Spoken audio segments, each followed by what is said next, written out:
worldwide competition that began in 2008 at the University of Queensland, where we are challenging our graduate students to effectively explain their research to us in 3 minutes. Three minutes. Those of us who know absolutely nothing about what they are doing. To give you a sense of how challenging this assignment is, the average dissertation is about 80,000 words, which would take over 9 hours for them to say out loud. Tonight, we have 8 competitors who will take on this challenge, and no doubt is going to teach all of us something new. We also have with us tonight a distinguished panel of judges: Patricia Sanchez-Abreu, the interim dean of the law school; Willie Prado, the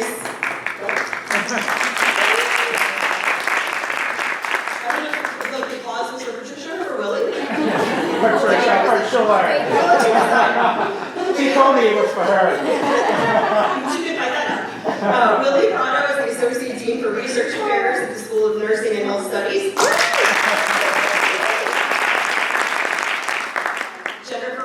The Assistant Vice President for Student Affairs in the University Ombudsman. And last but not least, Maria Galias-Campino, Dean of Undergraduate Affairs. I do not envy the 4 of them who's going to have the difficult task of choosing tonight's winner. The first place winner will receive $750 and will be given the opportunity to compete in the regional 3MT competition at the Conference of Southern Graduate Schools in February. They'll also have the opportunity to attend the statewide Conference of Florida Graduate Schools in April. Our runner-up will receive $350 in prize money, and we do have a People's Choice Award winner who will also receive $350.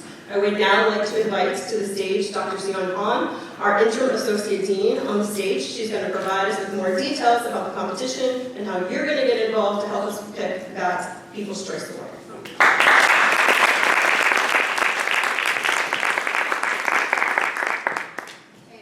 Thank you, Hikuro. So good evening, everybody. I'm Soyeon Han, interim associate dean of the graduate school. I'm very happy to welcome each one of you to one of my favorite events of the year, 3-minute thesis competition.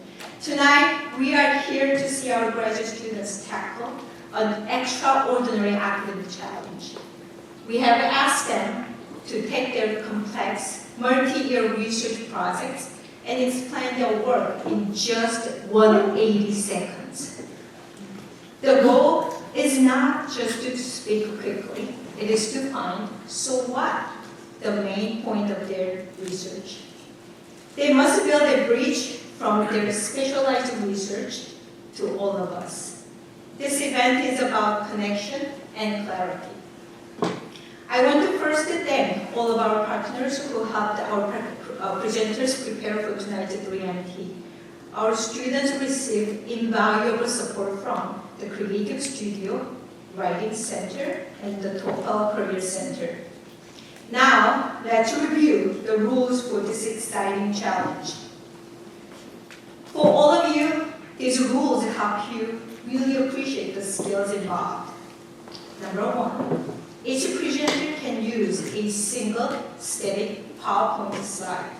There are no animations, no transitions, and no movement. The slide must be still for their entire presentation. Second, presenters cannot use any extra media. That means no sound, no video files. Presenters cannot use props, no costumes, no musical instruments or lab equipment. It is just them and their words. Presenters must be spoken. No poems, no raps, no songs. Finally, presenters are limited to 3 minutes, 180 seconds exactly. Anyone who goes over 3 minutes is disqualified. The pressure is real. So what would you be listening for? Our judges will focus on 4 main areas. Comprehensions. Was the research easy to understand? Content. Did they explain their research and why it matters? Engagement. Did they keep your attention? Communication. Did they speak clearly and with passion? The judges are not the only ones with a job tonight. All of you here will choose the winner of the People's Choice Award at the end. As you listen, please take the notes on your favorite presenter. At the end of all the presentation, a QR code will appear on the screen. You will have about 5 minutes to scan the code and cast your vote. Tonight, you will see the passion and hard work of our graduate students. I'm extremely proud of all of our presenters here. And now, to guide us through the presentation, please join me in welcoming back to the stage the Dean of the Graduate School and your MC for tonight, Dr. Nikki Bukuro.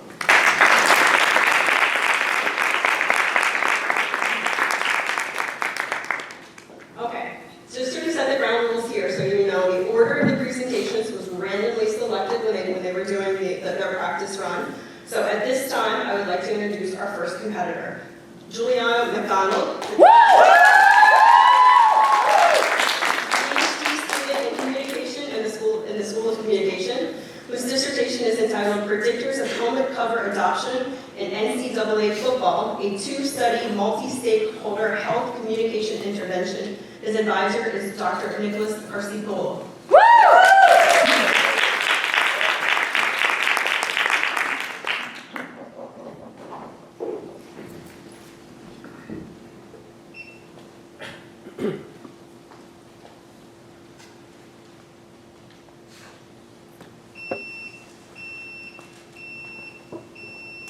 My final year of playing college football, I was diagnosed with my first concussion. I remember sleeping all day in a pitch black room because the slightest glimpse of light brought back the headaches. This was in 2015, and since then there have been significant innovations in concussion prevention technology. One such innovation is the use of padded shell covers that attach to the outside of a player's helmet to help reduce the impact they feel. These products are called helmet covers, and today their use has been popularized by the National Football League and has led to their selective adoption across all levels of competitive football. Despite this, little is known about what barriers and facilitators are driving football programs to adopt these products. This led me to ask, if I was still playing football, would I use a helmet cover? What would be my reasons for or against? My dissertation addresses these questions through two studies. First, by exploring what influences helmet cover adoption among key stakeholders within athletic departments. And second, by testing a theoretically based health communication intervention that targeted salient attitudes, beliefs, and actual adoption rates among college football players. In my first study, I conducted a national survey, sending out over 10,000 emails across all NCAA divisions. Over 150 coaches and athletic trainers responded, and the results found that team adoption was most influenced by the beliefs in the overall effectiveness of helmet covers, the norms of their use, and their confidence in obtaining them. In addition, coaches identified several important beliefs in their players' views towards adoption, which helped inform the design of my invention. In my second study, I targeted 2 Division III football programs, aiming to not only predict adoption, but to measure actual adoption rates. To do this, I needed to remove a common barrier in preventative care, cost. I secured grant funding and a partnership with the largest manufacturer of helmet covers, Guardian Sports. In doing so, I was able to provide every athlete who participated in my study with the option of adopting a helmet cover. By removing this barrier, I was able to focus on the controllable psychosocial risk factors that influence player adoption. At a 6-week follow-up, over 120 players, representing 84% of non-adopters at pretest, chose to wear a cover. The initial adoption was primarily driven by having access to these covers and the confidence to use them. However, access alone isn't enough. As follow-up data showed, players' attitudes towards aesthetics, performance, comfort, and convenience were all key predictors of sustained use throughout the season, highlighting the pivotal role behavioral research plays in promoting long-term usage. Nearly a decade after my own concussion, my research provides a blueprint for increasing the adoption of current and future concussion prevention technologies. This translates over time to fewer athletes recovering in the dark and more athletes competing in the lights. Thank you.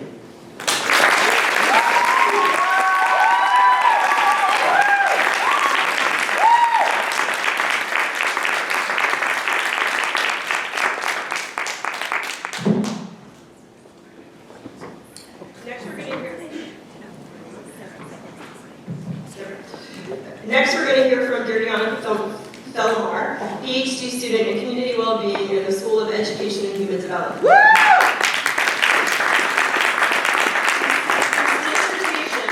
Entitled, Where Do We Go From Here? The Well-Being of Black Undergraduate Women Navigating Predominantly White Institutions in a Post-COVID-19 Context. Our advisor is Dr. Laura Cohnwood.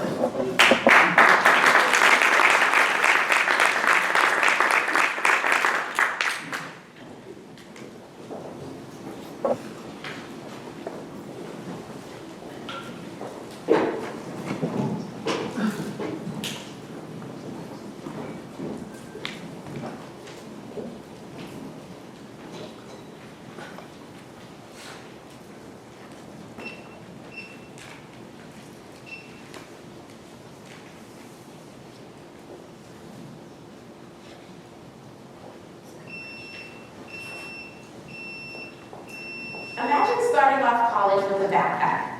Some students start off carrying books, laptops, or pens, while other students, like Black women attending predominantly white institutions, or PWIs for short, may have extra weight that they're carrying. The pressure to succeed, to represent their community, or to be strong when they are struggling. I have been navigating PWIs for most of my educational journey, and I know that weight all too well. That's why I wanted to explore questions around coping and resilience for students who look like me.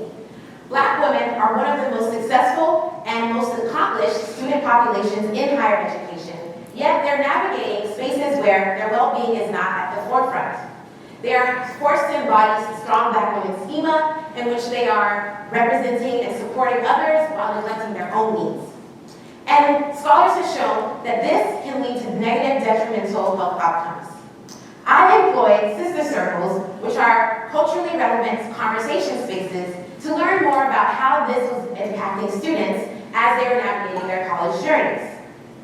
Studies also show that there's a rollback in COVID-19 era policies around diversity and inclusion, and so using sister circles and Black feminist methodologies and community psychology principles, I wanted to explore what were their coping and resilience methods, how they were navigating campus mental health resources, and also what is their call for institutional support. The key takeaways from the sister circles were that students are navigating this process called struggling successfully, where publicly they are excelling, but privately they're navigating isolation, stress, trauma, and the need to always be strong. Students also are creating their own sense of community by creating peer support networks and also being resilient, not because they want to, but because they have to. Their overall message is clear though. They want institutions to stop the performative diversity support and actually be intentional in the ways that they're supporting students by hiring more Black faculty and staff, by creating more intentional community spaces, and as one student put it, just stop expecting Black women to carry so much. Why is this important? Well, as we look back on what happened in 2020 with institutions making the commitment to lessen the load for marginalized students, it is now more than ever the time for institutions to be held accountable. We need to stop expecting Black women to have this amazing strength while neglecting their own emotional and mental needs. When institutions can value this for Black women, this allows them to create opportunities for all students to be able to thrive on their campuses. Thank you.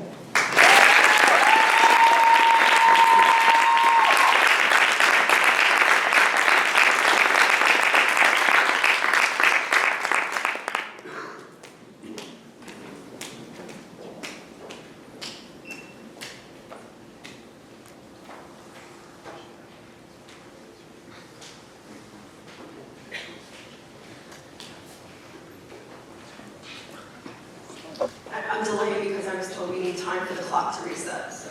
We're ready to go. Not for our brains. Thank you, Siobhan.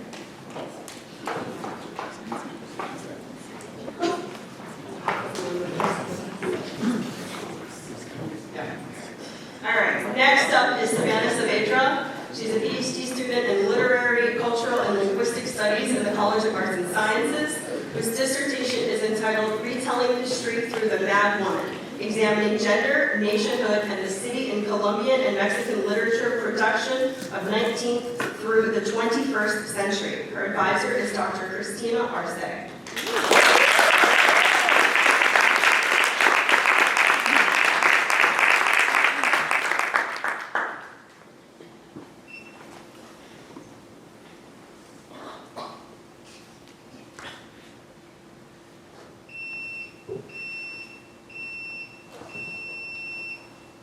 Literature is truly a mirror for society. It's the way that we see our past, our future, and our present. My dissertation examines 4 turning points in Mexican and Colombian history, namely 19th century nation building in Colombia, colonial Mexico, the Mexican Revolution, and drug violence in 1980s Colombia.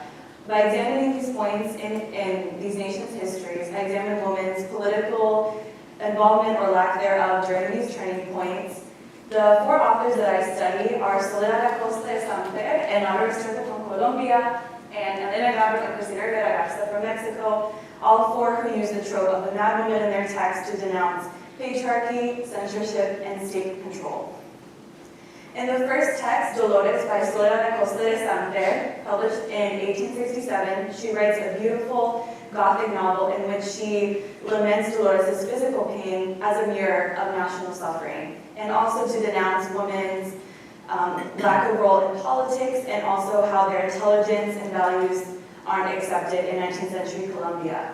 Moving on in chronological order to our first Mexican text is the short story by Elena Gabriel, La Culpa es de los Tlaxcaltecas, or The Tlaxcaltecas Are to Blame, published in 1964, in which she outlines colonial and 1960s Mexico, in which her protagonist Laura is able to time travel between the fall of the Aztec Empire and then rebound into 1960s Mexico, seeing the same city landscape and commenting on the racism and social inequality that continues stemming from the colonial past. Moving on in chronological order to Cristina Rivera Garza's text, No One Will See Me Cry, published in 1999, in which she takes real documents from the Castañeda Insane Asylum and a real patient story to navigate life under Porfirio Diaz's dictatorship and the ensuing Mexican Revolution. Her protagonist, Matilda, was internalized in the institution for her, quote, promiscuity and prolific nature in criticizing the regime, but her madness was lucidity in uncertain times. Finally, our text, Delirium by Laura Restrepo, gives full circle to Soledad Acosta's 19th century Colombian novel, in that she outlines drug violence in 1980s Colombia through the perspective of a woman who goes through a period of madness. While all 4 of these texts are from different time periods, different moments in history, different perspectives, they all outline women's participation in their history, retelling history when their voices were previously taken from them, and paving the way for future Latin American women authors. Thank you.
Okay, now we're going to hear from Praga Vipulanandan, PhD student in electrical and computer engineering in the College of Engineering, whose dissertation is entitled A Quantum Tensor Network-Based Approach for Uncertainty Quantification in Machine Learning.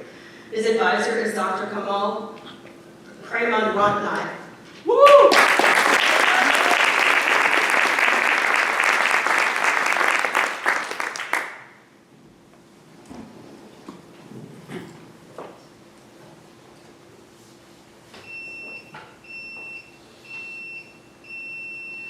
Can I have a show of hands of people who use ChatGPT and trust it on a day-to-day basis? Wow, that's a lot of people.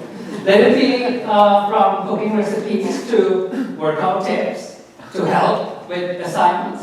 ChatGPT has become part and parcel of our day-to-day lives. Now picture this. You ask ChatGPT, hey, how much calories are there in an egg? If you look at the facts, something feels off. When you repeat the question multiple times, you can see the answer is deviating more and more. So these problems are known as hallucination and confabulations. I'm pretty sure everyone would have faced something like this with ChatGPT. It turns out these are fundamental problems which we need to solve in order to achieve trustable AI. But what is the problem? You need to know how to detect them first, which is what my PhD thesis addresses. The problem isn't quite simple. It turns out there are two fundamental things which need to be solved. Firstly, AIs are made out of billions of parameters, and internally we don't have a signal to detect uncertainty or hallucinations.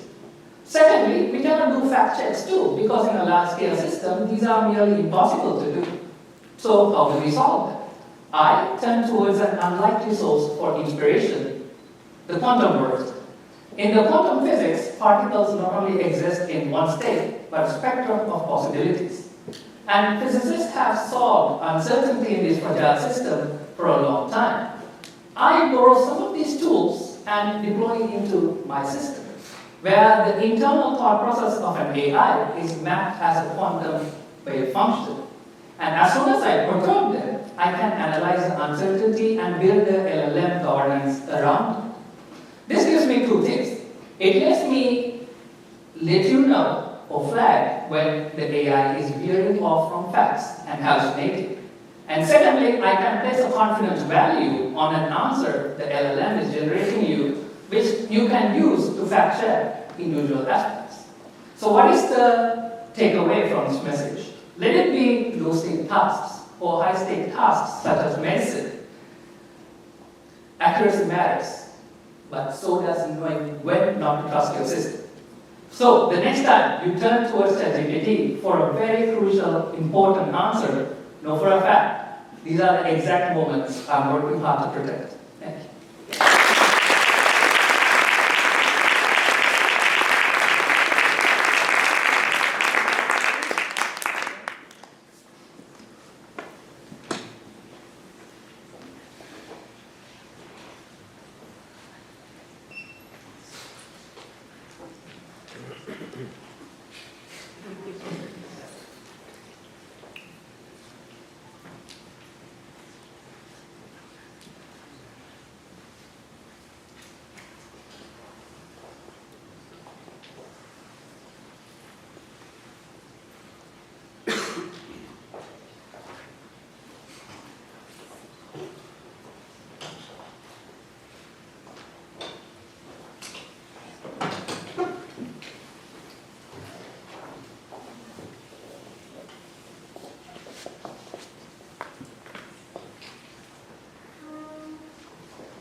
Okay, our next competitor is James Christie, PhD student in Atmospheric Sciences in the Rosenstiel School of Marine, Atmospheric, and Earth Sciences, whose dissertation is entitled Elucidating Sources of Inland Aerosol That Contribute to Pollutant Production.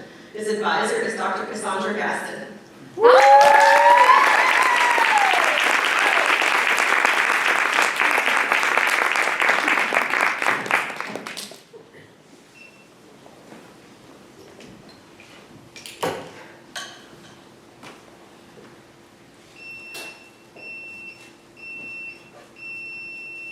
I would like everyone in the audience to first take a quick second and practice some mindfulness. Not only to observe myself, because you're a pretty big audience, but to also acknowledge the air we're breathing as we breathe it. So if you would, take a deep breath in, then out.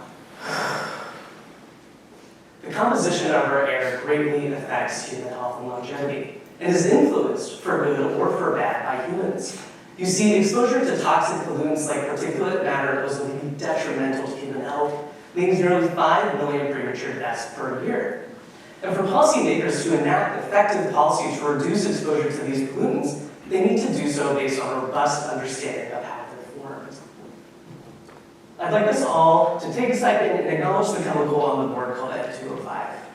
N2O5 is a nighttime compound formed as a direct result of vehicular and industrial emissions, and reacts with existing primary pollutants, or aerosol, in the atmosphere to form secondary pollutants, such as particulate matter and ozone, which I mentioned earlier. It's really important to understand this chemical mechanism because in some regions of the United States, this reaction can lead to up to 80% of the particulate matter observed. So someone, as I, needs to measure how some aerosol sources react in the atmosphere to produce these pollutants, which is where I come in.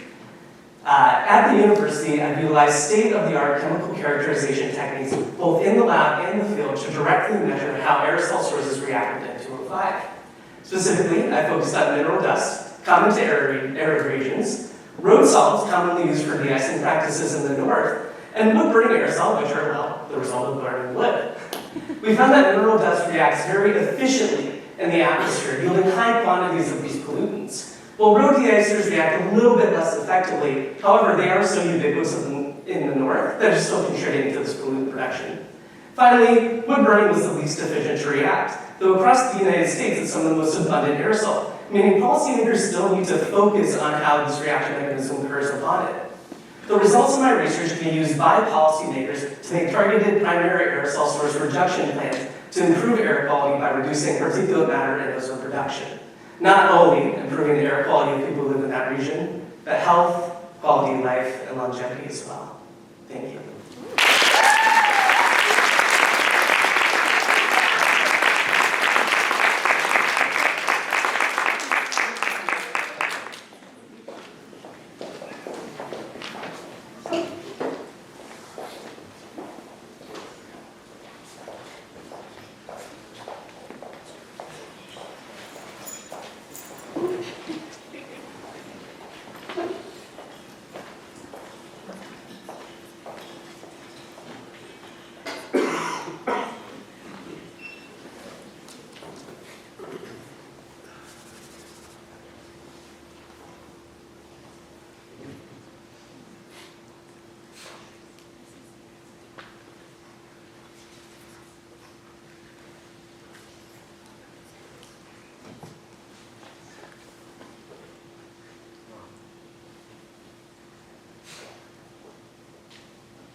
Next up is Sapphire Kim, a PhD student in business at the Miami River Business School, whose dissertation is entitled Consumer Evaluations of Products for Mental versus Physical Health. Our advisor is Dr. Sharlar Irma.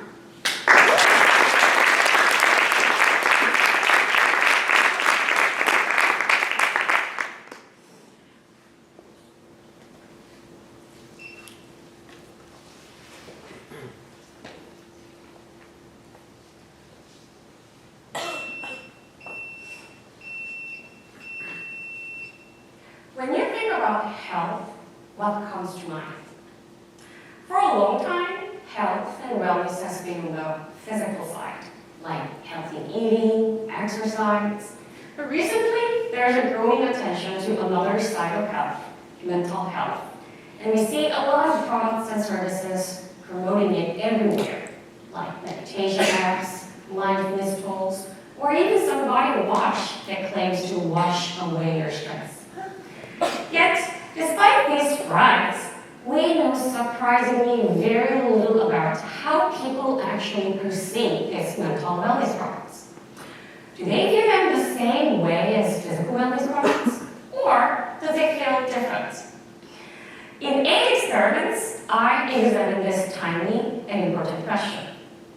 In one study, for example, participants saw the same product ads, but in one condition, they emphasized physical wellness benefits. Take care, your body deserves it. In the other condition, it emphasized mental benefits. Your mind deserves it. And I found out that when the product emphasized mental wellness benefits, people perceive it as more luxurious, prestigious, high status, and even more expensive compared to the exact same product that emphasized physical benefits. Why? I found out that these luxury perceptions are actually driven by people's belief that doing something for our mind is something nice to do, but not really essential, urgent. It's not really like a necessity, more like a luxury. So when a product promises mental wellness, it takes that luxury meaning. Then what does this all mean to us? For marketers, well, this is a great opportunity. They can frame their products around mental wellness, and they can increase their upscale image. But for policymakers and health advocates, this presents a challenge. Because if caring for our mind feels like a privilege, many people may not really see these mental wellness resources as something really meant for them. And for all of us, it's a reminder. You might find some mental wellness products luxurious, expensive, but remember, that's just a perception. Our mind should be treated just like our body. Thank you.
Psychology of the College of Arts and Sciences, whose dissertation is entitled The Story of Sickness, Improving Children's Sick Face Perception. Our advisor is Dr. Elizabeth Simpson.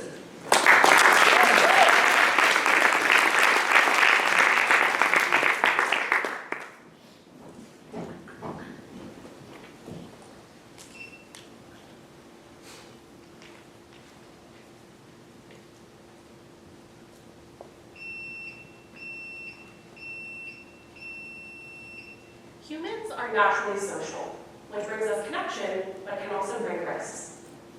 Pathogens, like those that cause coronavirus and tuberculosis, pass from one person to another. Even with advancements in modern medicine, contagious disease is a leading cause of death around the world. In response to this threat, we evolved a psychological system that helps us notice signs of disease. Oftentimes, these signs of disease appear in facial expressions. This led us to ask, can we use facial expressions to spot signs of sickness? To test this question, we collected selfies from people when they were sick and when they were healthy. We showed these face photos to 350 adults and monitored their behavior. Adults rated the sick faces as being sicker, more dangerous, and less approachable than healthy faces. They were also more drawn to interact with the people who were healthy rather than the people who were sick. Next, we showed the face photos to 100 children. And similar to adults, children as young as 8 years old could recognize and avoid sick faces. But 4-year-olds weren't very accurate. This tells us that we start to develop these adaptive skills early in life, and they continue to strengthen with age. With that said, children aren't as accurate as adults when it comes to spotting sickness. They're also more vulnerable to catching and spreading disease. So we wanted to test whether we could boost 5 to 9-year-old children's ability to recognize and avoid sickness. To do this, we randomly split 120 children into an experimental group and a control group. The experimental group learned about how disease spreads and what sick faces look like. We can search for cues like drooping eyelids and relaxed facial muscles. Next, children in the experimental group practiced spotting sick faces, and we gave them feedback to help them get even better at it. As you can see in the graph, the children in the experimental group, shown in green, had more improvement in their ability to avoid people who were sick compared to the control group, shown in gray. That tells us that children in the experimental group applied what they learned in the training to their actual behavior.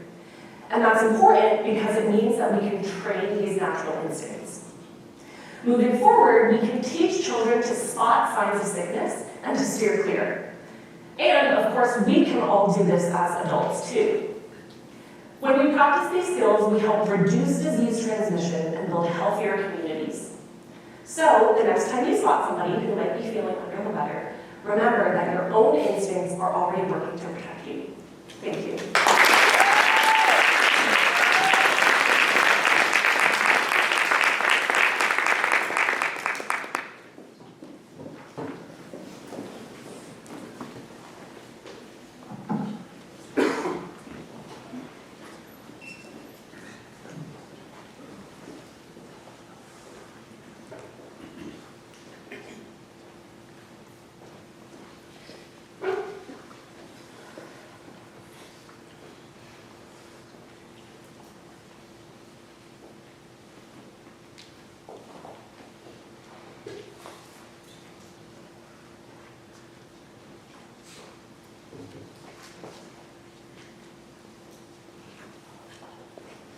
Our last competitor for the night is Natasha Kawani, a PhD student in cancer biology at the Miller School of Medicine, whose dissertation is entitled Enhancing CAR T-Cell Metabolic Fitness and Anti-Tumor Function Using MIR29A. Her advisor is Dr. Arietta Stellacati.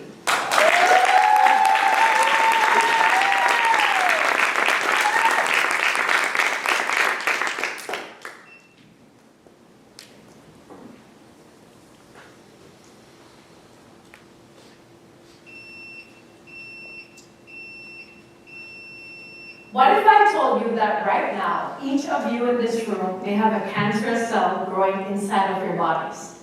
Scary, right? Luckily, our immune system is always on patrol, scanning, finding, and destroying these mistakes before they become dangerous. Yet still, 1 in 6 deaths worldwide is caused by cancer. Why is that? You see, cancer is clever. One of its favorite tricks is invisibility, cloaking itself from the immune system's watchful eye. To combat this, scientists built a remarkable breakthrough therapy called CAR T-cell therapy. Think of a CAR T-cell as an immune cell with upgraded GPS capability. With this upgrade, it can now see and destroy a cancer that was once hidden in plain sight. But here's the problem. Once there, CAR T-cells face a toxic environment. And like soldiers in a long battle, eventually they become exhausted and ultimately lose the fight against the cancer. But that's where my research comes in. I study one tiny molecule that can help CAR T-cells gain back their strength. It's called microRNA 29A, or MIR29A for short. At just 25 nucleotides in length, which is about 100,000 times smaller than a single grain of sand, MIR29A acts as a master switch, giving CAR T-cells strength and health. In my thesis, I made 2 important discoveries about MIR29A. The first involves the mitochondria. Remember when your grade school teacher said, the mitochondria is the powerhouse of the cell? They weren't kidding. When we boosted MIR29A, mitochondria grew and the cells became stronger. But when we lowered MIR29A, the mitochondria broke down and the cells lost energy. As a result, the second discovery I made was that when we engineered CAR T-cells to express MIR29A, they resisted exhaustion, they were able to kill cancer cells more effectively, and ultimately allowed mice with lymphoma to live much longer. In summary, my thesis showed that sometimes the tiniest things can make the mightiest difference. By harnessing the power of a single microRNA, we can engineer CAR T cells that live longer, stay stronger, and ultimately give cancer patients more hope. Thank you.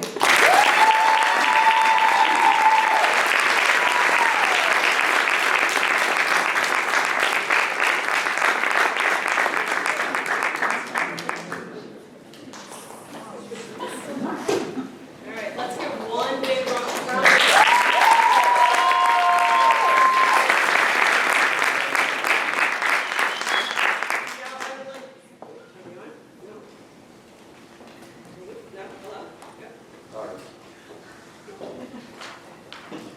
Copy on. Happens all the time, especially at home. Now I would like to invite all of you to go ahead and vote. You can sort of see there. Each of you to vote for the People's Choice Award. The Choice Award. The QR code is here on the screen. It'll be up there for about the next 5 minutes. So please vote once. Vote once. I know we're in Florida, but vote once. And then once you're done voting, please join our reception in the back of the room. We will interrupt the reception as soon as we've tallied all of the votes, and we'll call you back for the award ceremony.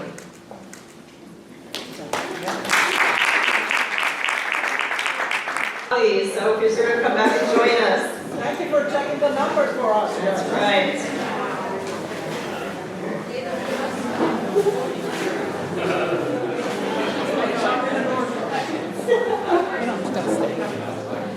I'm gonna stand. Just to make sure it's all good.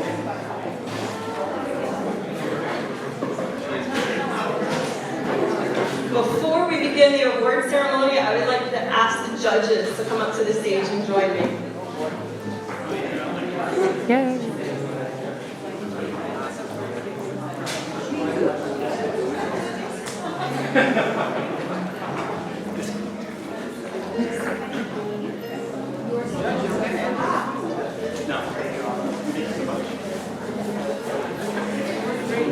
Don't eat the judges' food at the table.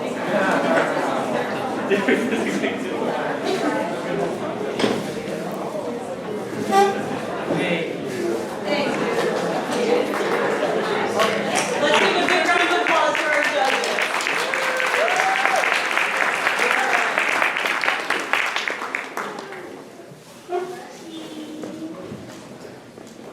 Perfect. Okay, now is the moment we've been waiting for. All right, remember, today's winner will receive a $750 and the opportunity to represent the U at both our regional conference of Southern Graduate Schools in February, as well as our statewide competition in April. Our runner-up will receive $350, and the People's Choice will also receive $350. Once I announce the winners, I ask that they come join me on the stage, pose for a solo photo, and remain on the stage for a group photo at the end. We'll start with the People's Choice Award, which goes to Natasha Kawani.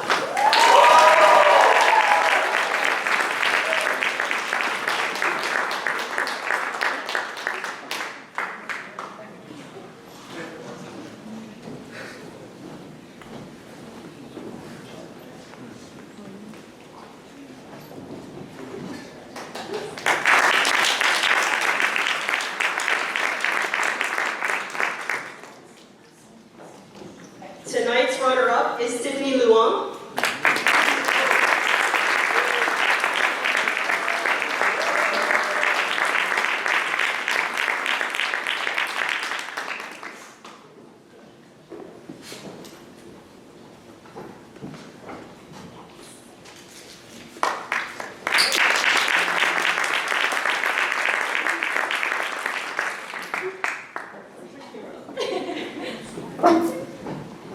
And the winner of the 2025 University of Miami 3MT contest is Natasha Kawani.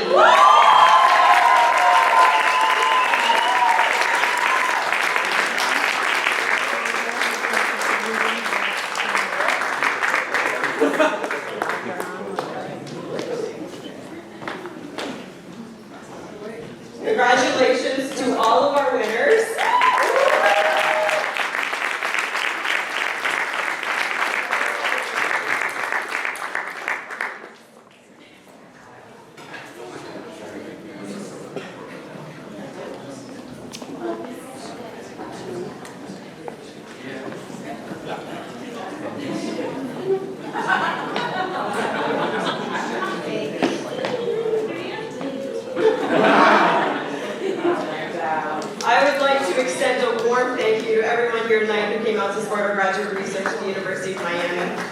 finally, I must give a huge thank you to Marisol Gonzalez, who took the lead in putting together this event. And of course, I want to thank the other amazing team, the graduate school team members, for assisting Marisol. All of them did an amazing job of putting this event together. What goes well is on them, what goes bad is all on me. Now I'd like to ask all of our competitors and the judges to come to the stage so we can take a photo, and the rest of you, please continue the reception. Thank you all.